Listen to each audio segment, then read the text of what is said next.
Let's move on. We were talking about political polarization, and one of the specifics of the political world is the media, the role of media. That is what the next panel is about.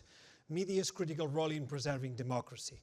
This panel is in partnership by the Armenian Project, and the speakers will discuss how the press helps to safeguard democracy. So please, welcome to the stage Andrew Sollinger and the esteemed panel.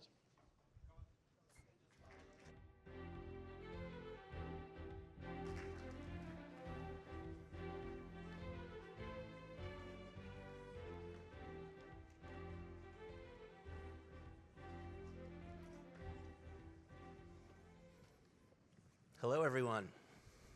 This is like kind of playing at the Cafe Carlisle with these tables. It's kind of cool. So this is a great topic. We are so excited, my panelists and I, to be chatting with you about the importance of free media in democracy. We all feel very strongly about it and have a lot of experiences to share. Don't have to get into the table setting here because I think you all know it. The health of a strong democracy is entirely dependent on a free and an open media. It plays a vital role in safeguarding democracy because it holds those in power to account. And we want to talk about how we do that, or should be doing that, in major Western economies. But we also want to talk about how smaller countries and nations can do that as well and take those examples back. So we'll chat about that today. To kick off, I wanted to talk about an opinion piece that appeared in the Washington Post. Some of you may have read it. It was written by A.G. Sulzberger, the publisher of the New York Times, who published an opinion piece in the Washington Post. He wanted to talk about the importance of free and independent media, and he talked about the risks faced by media globally, not just repressive societies like Russia, where journalists are jailed or killed, but also in the West and the broader, more developed global South, including Hungary, India, Brazil, and in the US, which of course popularized the term fake news. And he cited a 5-tool playbook that increasingly anti-press advocates in these governments are taking to suppress free media. 1, create a climate hospitable to crackdowns by sowing public distrust in independent journalism, fake news. 2, manipulate legal and regulatory authority to punish offending journalists and news organizations. That might include taxation or immigration or privacy protections. 3, exploit the courts to effectively impose additional logistical and financial penalties on disfavored journalism. They do this via civil litigation, whether or not it's trite and frivolous or not. 4, increase the scale of attacks on journalists and their employers, encouraging powerful supporters in other parts of the public and private sector to do the same thing. And 5, to use the levers of power not just to punish independent journalists, but also to reward those who do similarly for their fealty. And this includes helping supporters of ruling party gain control of news organizations. So not violent crackdowns, but a slow boil bureaucratic process to suppress free press. Big problem, right? So luckily, we've got a great panel here to discuss this. We've got on my far right, your left, Adrian Shahbaz, Vice President of Research and Analysis for Freedom House, which has long included free press as a key component of its Democratic Health Index. We have Jason Rezaian, the Post's correspondent in Tehran from 2012 to 2016. He spent 544 days unjustly imprisoned by Iranian authorities and until January 2016. Carolyn Rose, Director of Strategic Blind Spots, a program at the New Lines Institute for Strategy and Policy. And of course, Thibaut Bruttin, who's the new Secretary of General for Reporters Without Borders, which often deals with governments that suppress free press. Welcome to all of you. Let's get going. So Jason, I would love to start with you, if I may, and your reflections on AG's piece in the Post. Look, I was so happy to see that AG decided to publish his opinions in our paper. I think that was a very powerful statement, one that should be taken by all of us as an understanding that we can compete on headlines, we can compete on traffic, but the very essence of the work that we do and protecting those who do that work has to be something that we're in lockstep on. I don't think we're there yet, but we're getting closer. in the support that that the Washington Post and that I received during my imprisonment 10 years ago, that was well reflected throughout the media. Clearly, the support that Evan Gershkovich and Alsu Kormasheva received during their imprisonment recently in Russia was reflected by a media landscape that wants to protect one another. But there's much more that we need to do. So let's touch on Evan Gershkovich for a moment. You mentioned that you recently met him for the first time. This is an Alsud as well, I think, and this is a brother and sisterhood that you have now that you don't want to be a member of. I would love just if you could share a little bit about that meeting and how that went. You know, the former hostage club is not a group that you want to be a part of, but we welcome new members eagerly when they come home. I've had the opportunity to meet both of them. I don't want to get into a lot of details because I want them to have the opportunity to tell their stories. But I'll say that both of them are committed to telling their stories, to continue doing the work, are emblematic of what's great about American and international media. And I think the thing that I really want you to remember today is that when an American journalist or European journalist is arrested in a country as a correspondent covering that place, it has a chilling effect on the local journalists as well. Since my arrest and detention 10 years and 2 months ago in Iran, Washington Post has not had anybody on the ground for a single day. The Times hasn't had anybody there in several years. The Journal, Bloomberg, others have people that come in and parachute. What we don't hear as much about is the number of Iranian journalists who've been arrested in that time. Russia, a very similar situation.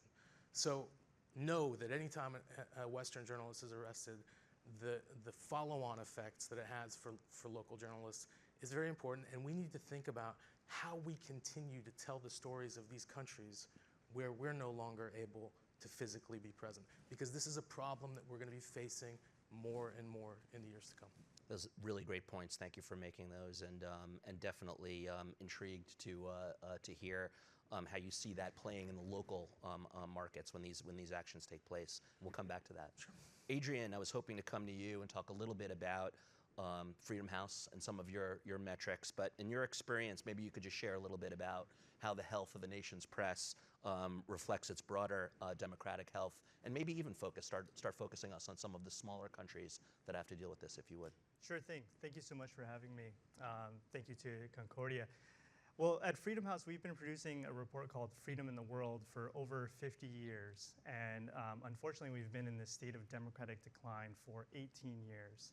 And what we did while we were looking through the data from the past 18 years was to see what are those indicators that have declined the most? What has essentially driven this democratic recession that we're currently in? And unsurprisingly, it was media freedom. These were the sort of attacks that are mentioned in that op-ed.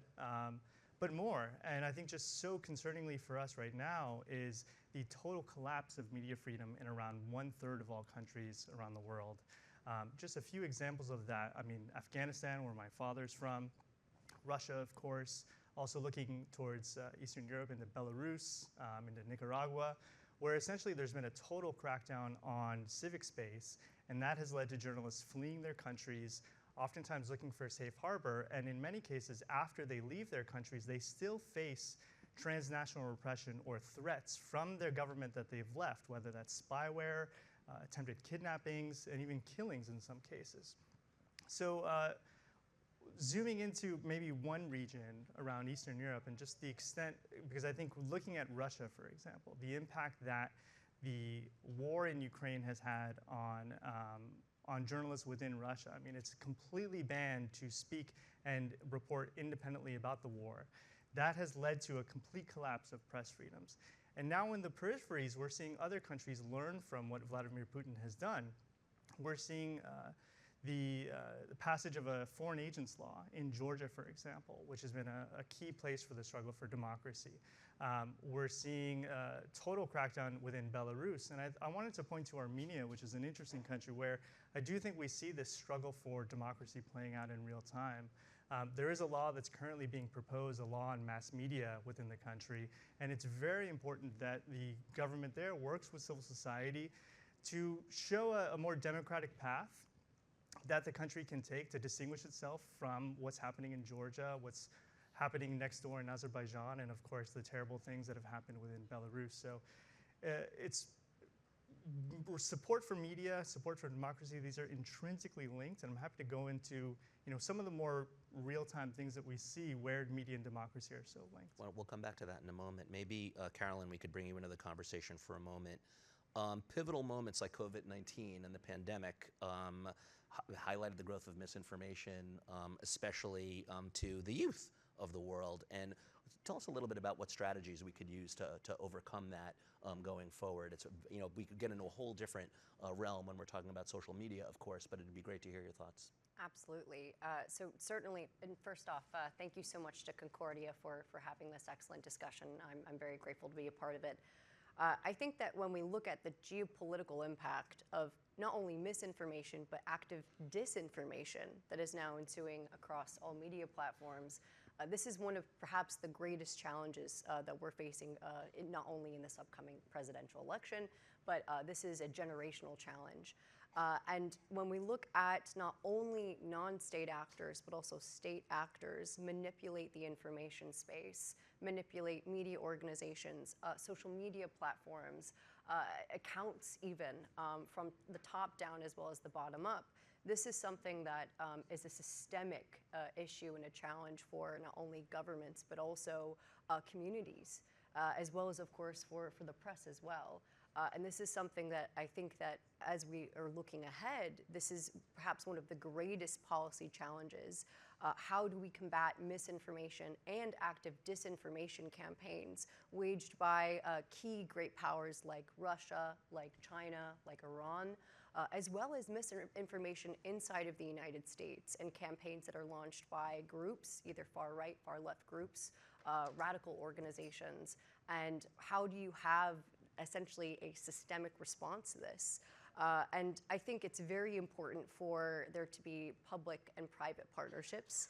I think that media organizations play a very important role in a response, but so do individuals and so do communities. Combating misinformation when you see it, identifying falsehoods, and not only just responding, addressing that these are falsehoods, but also identifying factual realities as well, and really emphasizing that factual reality. And I think that this is going to be one of the greatest challenges geopolitically that we'll see, because really these actors are weaponizing the information space, and it's becoming extremely challenging for organizations, news organizations, as well as, of course, even research centers and governmental actors. The line between propaganda and media really blurring in this current environment. I agree. That's a really, really good point. Thibaut, would be great to hear from you next. Reporters Without Borders often deals with governments that suppress free press. Tell us some more stories. What has been effective in combating press repression? Well, there are many ways, an NGO, a media support group can campaign in order to support journalists and the media. And you can engage with actors, even with very bad actors. I won't say who I met on the sideline of the UN, but you can talk to lots of people, even the most repressive regimes. And it's very interesting to get into their heads, to see their points of view, to see what are the ways you can action them, because there are ways to which they respond. There are ways to make them change their mind, to increase the cost for them to keep a journalist in jail. Second, you can expose the strategies of the malign actors, and it's something that's very important today. I think lots of policymakers are using fake news, misinformation, disinformation terms, very legitimately, of course, but it's very unspecific. We need to be more precise about that. We need to understand geopolitics, the budget. We need to understand, what country is going to go next, what's beyond the incident. We need to have a bigger picture of those people that are trying to pretend to be journalists sometimes, but are not, and are trying to enter the collective narrative. We need also to circumvent, censorship. There are ways to do that. RSF operates a satellite package towards the Federation of Russia So we've gone very far in the line of duty, but it's working.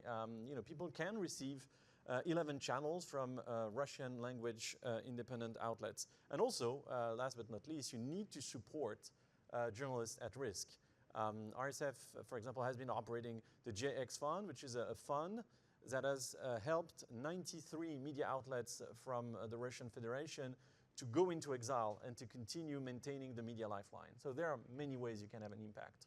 And you're not going to tell us who you talked to on the sidelines of the UN and tried to confront them with their need for free press to legitimize their authoritarian regime? There won't be any photo. That was one of the preconditions, and maybe I'll tell you next year if I'm invited again. We'll do that. Think of an example that you will share, though. We'll come back to you in a moment on some of these actions that have taken place. It's great to talk about that satellite enablement that you just mentioned for a moment. It would be great to come back to you, Adrian, and talk a little bit about those small markets and some of the effects that you've seen taking place. I think you were referencing whether it's Armenia or you name it, or Taiwan, and how that can be a dynamic that will impact freedom. Sure thing. So maybe touching on this part about disinformation. So it's been interesting to see just how governments have responded to this, and are they taking let's say like a government-led approach that is really high on restrictive laws? Or is it a government-led approach on transparency, or is it working with civil society, with media organizations in order to refine the approach? Obviously we think that the latter is much stronger. I think one key thing has been building trust with critical audiences, particularly those people who are targeted by Russian or Chinese state disinformation. That's where I'll point to Estonia, I think is a great example, where Estonia does have a rather large Russian-speaking minority in the country.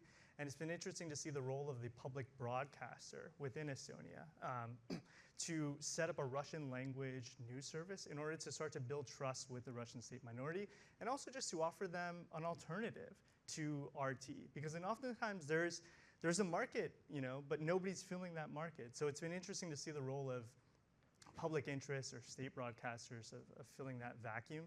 And then within Taiwan, that's where I think it's critically important for civil society to step up and be part of building that relationship to audiences. There was a very important election that took place earlier this year. I think it was in January.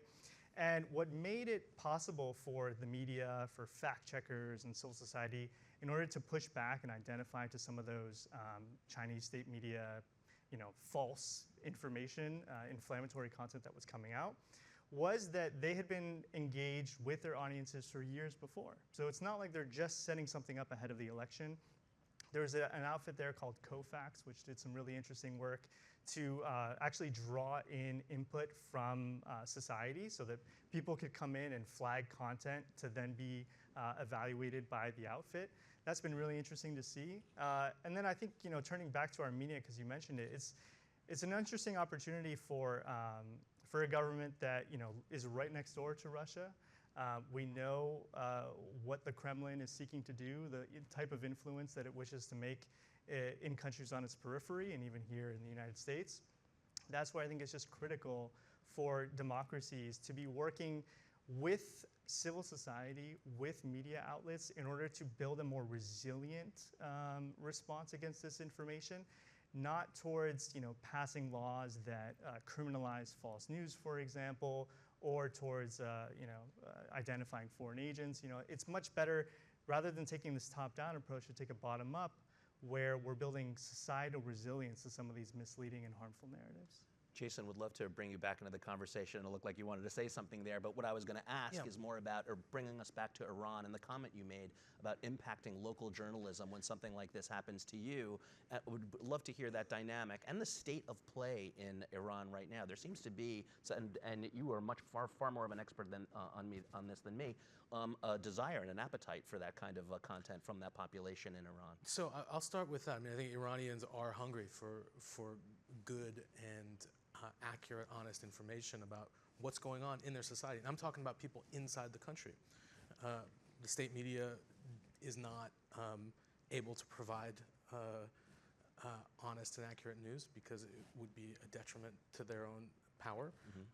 And Persian language sources from outside the country are limited in what they can do. But what I will say is that there's been a tidal wave of journalists thrown into exile, as Thibaut was talking about earlier, and figuring out how we fold these folks into not only news that's directed at those home populations, but into our own global, international, American, European news services is of utter importance to understanding and continue to understanding a country like Iran, increasingly countries like Russia, China, even India, right?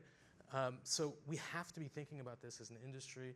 The NGO community is thinking about it, but can only go so far with it without actual partners in big media organizations. It's difficult to have that impact. But I'm an optimistic person, and my faith in the Iranian people, the Chinese people, the Russian people, and people all over the world in their desires to be free is strong. And I think they deserve our support in telling their stories.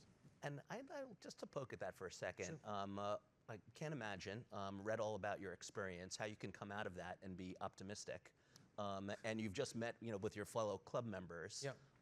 Do we have to go through more? Do other journalists have to go through more of this? Unfortunately, we will go through more of it. I don't think we have to, but it's happening on a daily basis.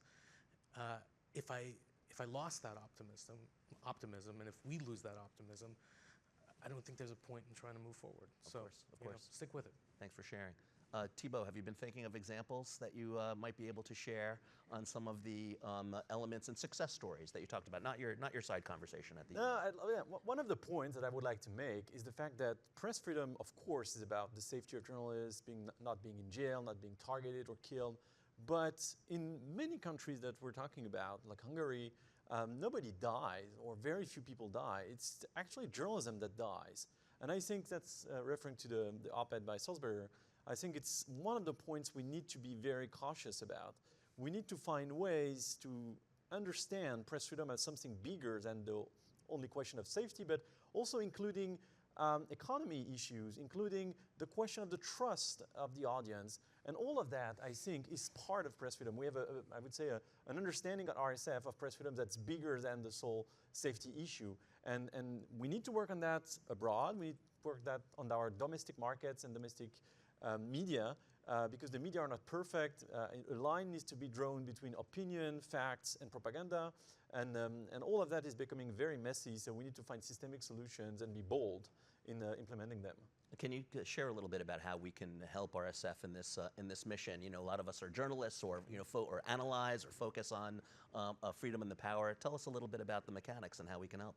So my task at RSF is really to build, we're not a political party, but if we were to be a political party, we want to be the coalition between the journalists, the media executives, the citizens, and everyone of goodwill. And frankly, lately, press freedom has been too much an issue for the profession, for the journalists themselves.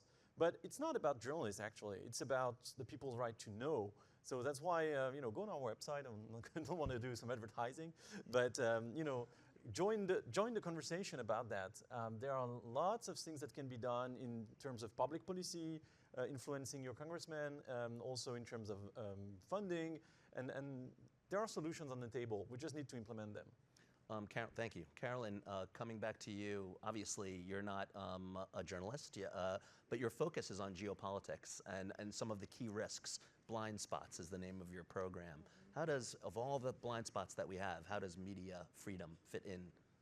Certainly. Well, one other point that I think relates to the point that you just made as well, about journalists inside of some of these countries that are experiencing some of these vulnerabilities. I think it's also important to look at some of the networks that are experiencing threats, sometimes to physical safety of journalists and members of the press. For example, BBC Farsi comes to mind. And some news networks have had to physically move their location in order to ensure that their journalists are safe because of these critiques and because of these threats. And I think that honestly, that really does represent one of the greatest blind spots in not only U.S. foreign policy strategy, but also our partners as well. We're going to receive many more, a whole wave of threats and pressure against freedom of the press and freedom of speech. And I think, as you mentioned before, this is something that is not going to go away. Even it's not necessarily just related to hostage taking, but the physical security of journalists and the freedom of speech. Great. Well, we're out of time right now, but I wanted to thank the four of you for giving your insights and talking about some specific examples, Adrian, in some of the smaller countries around the world that have a battle to fight. Thibaut, on what we could do, not an ad for RSF, but how we can help. Thank you for all that you do. Carolyn, for explaining how this is an integral part of freedom globally, and Jason, for sharing your experiences. We really appreciate you coming and joining us. And thank you all for listening. Thank you.